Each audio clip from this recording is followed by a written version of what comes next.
Oke, wawancara dulu deh. Ya, Mas, tadi sudah melaksanakan sholat sampaikan oleh Ibu ataupun juga yang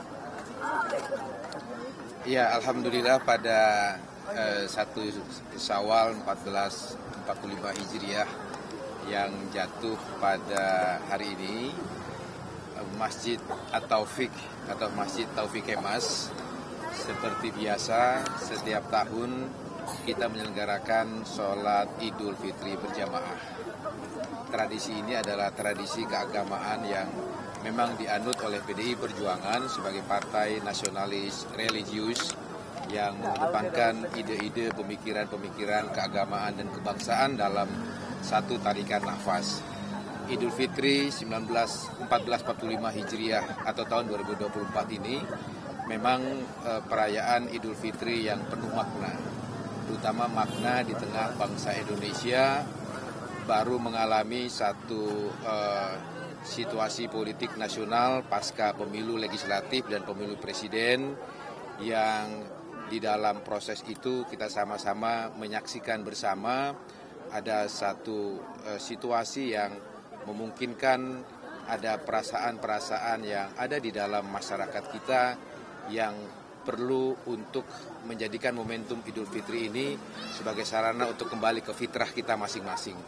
Saya kira pada semangat Idul Fitri itulah Ibu Mega berpesan kepada seluruh kader PD Perjuangan dan tentu sebagai kepada masyarakat Indonesia seluruhnya agar momentum Idul Fitri ini sesuai dengan fitrahnya sebagai hari yang suci bagi umat Islam setelah menjalankan ibadah puasa dan ibadah lainnya selama 1 bulan penuh untuk kita melakukan satu introspeksi diri. Introspeksi, kita lihat perjalanan kehidupan kemasyarakatan, kebangsaan dan kenegaraan kita selama 1 tahun terakhir ini, dan kemudian jika kita menemukan hal-hal yang tidak patut, tidak layak kita lakukan, baik sebagai sesama manusia dengan manusia atau antara penyelenggara dengan rakyatnya dan lain sebagainya, kita jadikan momentum untuk introspeksi, kita saling memaafkan dan kemudian kita memperbaikinya di hari-hari mendatang untuk tidak kita ulangi kesalahan-kesalahan semacam itu. Saya kira inilah semangat Idul Fitri yang patut kita ambil hikmahnya untuk keutuhan, persatuan dan kesatuan bangsa Indonesia di masa yang akan datang. Mas, nanti Bu Mega ke open house ke istana nggak ya, Mas? Sejauh ini yang saya catat sepanjang sejarah Ibu Mega merayakan Idul Fitri, beliau biasanya melakukan open house di kediaman beliau.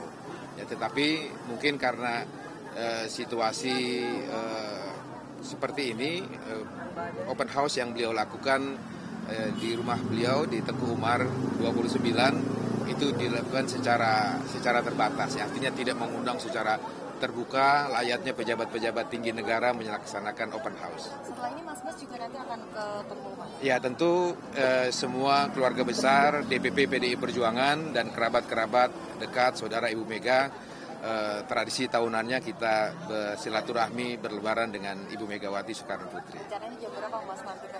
Insya Allah setelah kami berlebaran dengan keluarga di rumah, kami langsung berlebaran dengan Ibu Megawati Soekarno Putri. Mas, ini kan Mas Bas tadi sampaikan kan ini jadi momentum rekonsiliasi gitu ya.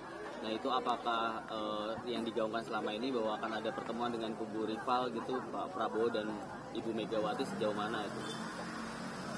Seperti yang berulang-ulang dikatakan oleh pimpinan-pimpinan PDI Perjuangan yang lain, Ibu Mega ataupun PDI Perjuangan tidak pernah punya masalah pribadi apapun dengan Gerindra dan khususnya Ibu Mega dengan Pak Prabowo.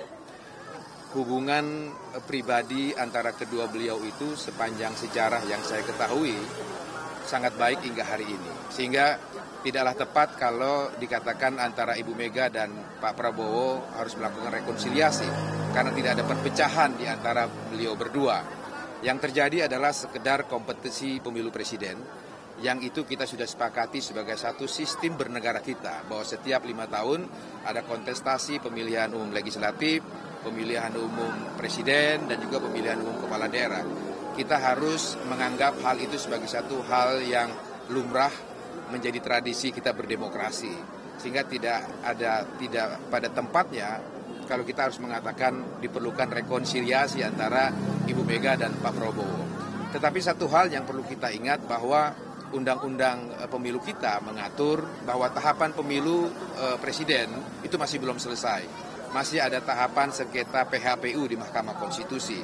Nah, dalam konteks itu saya kira kita harus bedakan mana konteks pribadi yang hubungan Bu Mega dengan Pak Prabowo masih sangat baik hingga saat ini dan mana konteks bernegara.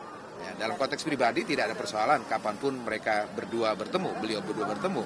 Tetapi dalam konteks kita bernegara, kita telah bersepakat bahwa Undang-Undang Pemilu telah mengatur bahwa tahapan pemilu akan berakhir setelah MK memutus sengketa PHPU. Dalam hal ini adalah sengketa PHPU hasil pemilihan umum presiden. Setelah itu kemudian pelantikan presiden dan seterusnya.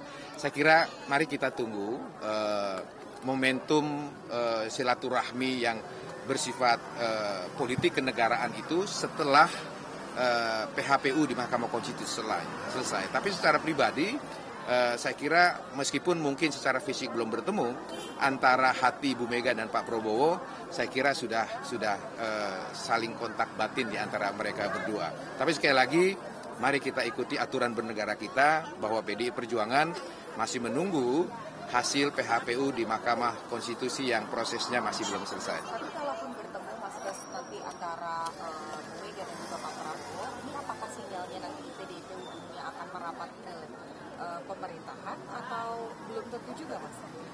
Iya, pertemuan antara Ibu Mega dan Pak Prabowo tidak melulu diinterpretasikan sebagai satu pertemuan yang harus menghasilkan kesepakatan politik untuk bisa bersama-sama di dalam pemerintahan yang jika nanti MK memutus Pak Prabowo adalah pemenang pemilu presiden, di mana PDI Perjuangan harus bergabung di dalam pemerintahan Presiden Prabowo kelak. Gitu. Karena di dalam doktrin politik PDI Perjuangan kita tidak mengenal istilah oposisi politik dalam sistem pemerintahan presidensial. Pancasila yang kita anut sebagai falsafah berbangsa dan bernegara kita pada esensinya adalah mengajarkan demokrasi gotong royong. Nah, demokrasi gotong royong itu tidak harus diterjemahkan bahwa bergotong royong semua di dalam pemerintahan. Ya, bisa saja kita sama-sama bergotong royong membangun negara Republik Indonesia ini baik berada di luar maupun di dalam pemerintahan. Intinya kita sama-sama bekerja sama.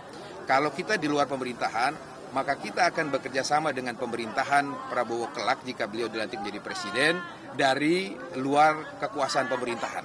Tugas kita di luar pemerintahan itu adalah mengawasi jalannya kekuasaan politik yang dipimpin oleh Pak Prabowo. Dan itu dijamin oleh konstitusi dan undang-undang MD3. Karena salah satu fungsi dan wewenang Dewan Perwakilan Rakyat Republik Indonesia adalah wewenang untuk mengawasi jalannya kekuasaan pemerintahan negara. Tetapi sekali lagi, di dalam doktrin politik PDI Perjuangan, hal-hal yang menyangkut kebijakan strategis partai sepenuhnya menjadi hak prerogatif Ketua Umum PDI Perjuangan.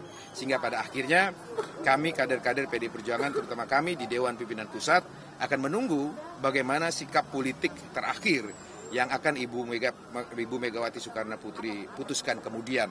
Apakah berada atau di luar pemerintahan Prabowo Subianto, itu sepenuhnya menjadi wewenang yang dimiliki oleh Ibu Megawati Soekarno Putri yang diberikan oleh Kongres PDI Perjuangan yang kita sebut dengan hak prerogatif. Begitu. Kapan Pak pertemuannya Pak?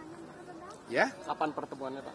Pertemuannya tentu sekali lagi tadi saya katakan kalau dari garis politik yang diarahkan Ibu Mega kepada kami, biarkan proses ketatanegaraan kita yang diatur oleh Undang-Undang Pemilu selesai.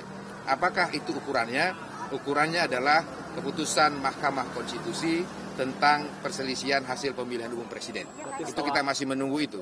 Ya, tetapi mengenai realisasinya itu sekali lagi tergantung bagaimana Ibu Mega dan Pak Prabowo sama-sama memiliki hari baik, jam baik, dan menit baik untuk bisa bertemu. Tapi satu hal yang pasti yang kami pahami, Ibu Mega selalu meletakkan pemikiran dan sikap politiknya, meletakkan national interest, kepentingan nasional, kepentingan rakyat, kepentingan bangsa dan negara di atas kepentingan pribadi, kelompok, dan golongannya. Saya sangat yakin tentang hal itu. Oke, selamat. Pak Bas, mau nanya dong, tadi kan katanya Ibu Mega nggak buka open house di rumah. Nah, apakah ini artinya nggak datang ke istana? Karena kan Presiden Jokowi mengundang presiden-presiden terdahulu untuk ke istana. Yang saya tahu, sekali lagi saya ulangi, tradisi Ibu Mega di dalam setiap Idul Fitri, biasanya beliau menyelenggarakan halal bihalal atau berlebaran hari pertama itu terutama dengan keluarga besar beliau. Dengan putra-putri, cucu, kakak, adik, dan keluarga besar Bung Karno dan Haji Muhammad Taufik Kemas. Lalu kemudian kami, DPP PDI Perjuangan, dan orang-orang dekat atau keluarga dekat Ibu Mega lainnya, biasanya kami juga berlebaran di Tengku Umar, begitu. Ya. Mas, penegasan aja, ini kan ada informasi simpang siur yang mungkin konteksnya bukan pertemuan terkait dengan kenegaraan begitu. Tadi kan dibilang ada opsi juga pertemuan yang sifatnya pribadi. Ada informasi bahwa Pak Prabowo dan Bu Mega ini juga akan bertemu di masa-masa Lebaran. Nah, itu informasinya betul atau enggak, Mas, di hari kedua Lebaran? Saya belum mendapatkan informasi yang pasti tentang hal itu. Tapi sekali lagi, kalaupun pertemuan itu dilaksanakan, tentu semangatnya ya yang ingin ditunjukkan oleh Bu Mega adalah bahwa secara pribadi sekali lagi hubungan Ibu Mega dengan Pak Prabowo itu sangat baik, tidak pernah punya ada masalah. Saya kira publik sudah mengetahui bagaimana dulu ketika beliau di Jordania, keluarga Taufik Kemas dan Ibu Megawati memfasilitasi Pak Prabowo kembali ke Indonesia, hingga terus hubungannya baik sampai sekarang ya. Tapi sekali lagi jangan kita campur adukan antara hubungan baik secara pribadi dan konteks kenegaraan ya. Saya kira Bung Karno juga mengajarkan demikian. Politik Indonesia itu juga harus mengajarkan sisi-sisi kemanusiaan seperti itu. Mari kita tunggu waktu terbaik lah untuk Bu Mega dengan Pak Prabowo bisa bertemu. Mas, begitu. Mas, katanya Minal aidin wal faidin, mohon maaf lahir dan batin. Saya harus berlebaran dengan keluarga saya di rumah. Terima kasih. Mohon maaf.